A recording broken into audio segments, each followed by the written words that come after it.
हर हर महादेव, हर हर महादेव, हर हर महादेव। आज सनातन धर्म की परंपरा पर प्रश्न चिन्ह ढोंगियों और पाखंडियों के द्वारा लगाया जा रहा है।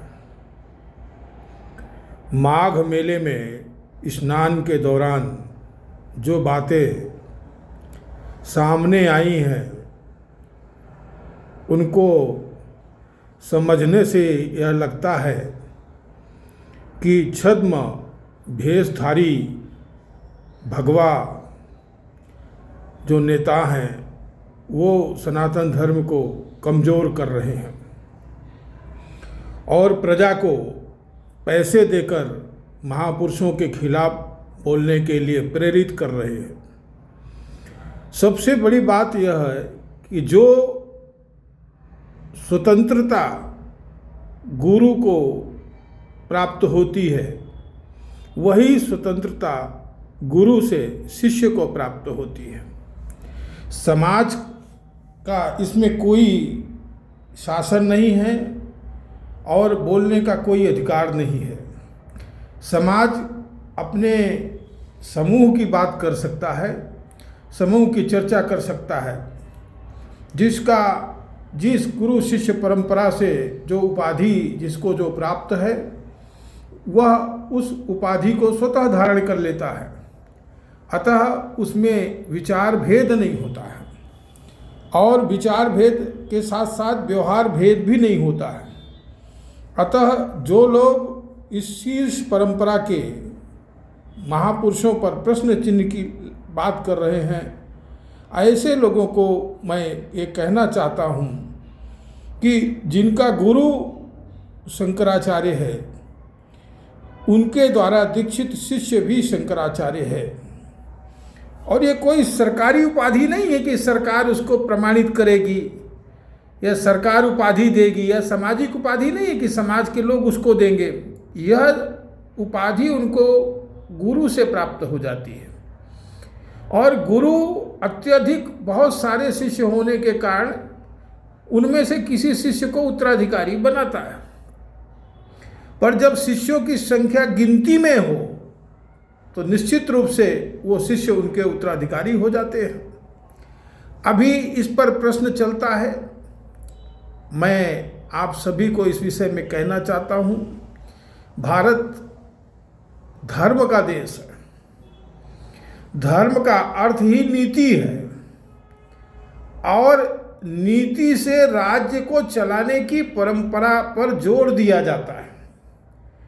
यदि आप भगवा पहनकर और बागडोर संभाल रहे हैं, राज्य को शासित कर रहे हैं, राज्य के शासक हैं, तो आपका कर्तव्य है कि आप जो है ब्राह्मणों की रक्षा करो और महापुरुषों का सम्मान यदि आपके शासन काल में नहीं हो पा रहा है तो आप उसके दंड के भागी हैं। और सत्ता का अहंकार मत करो।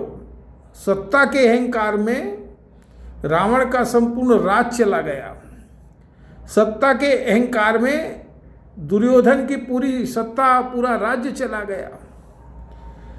आप यह विचार करो कि कंस की तरह अति संयुक्ति से चलने पर भगवान कृष्ण स्वयं कंस का अंत कर देते हैं, तो ये तो राम की भूमि है और राम स्वयं ही इस सत्ता का, इस व्यवस्था का अंत कर देंगे और नई व्यवस्था जब आएगी तो आपको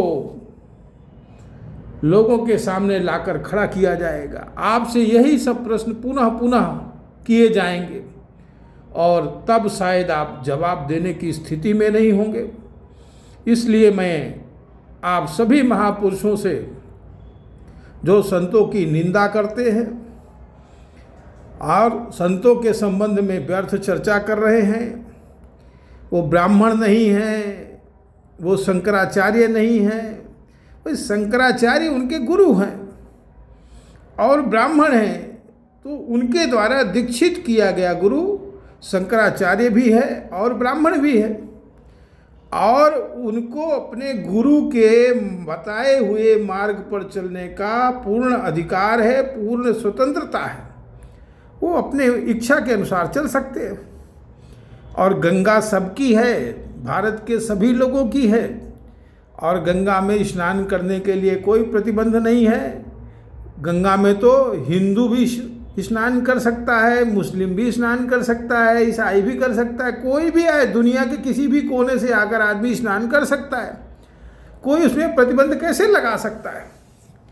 और जहाँ तक ब्राह्मण के अपमान की बात है, तो ध्यान रखना, ब्राह्मणों का जिन जिन लोगों ने अपमान किया उनका अंत दुखद था, दुखदाई था, उनका सर्वनाश हो गया है। यदि भगवान ने आपके लिए यही विधान किया होगा तो आपके साथ भी यही हो जाएगा।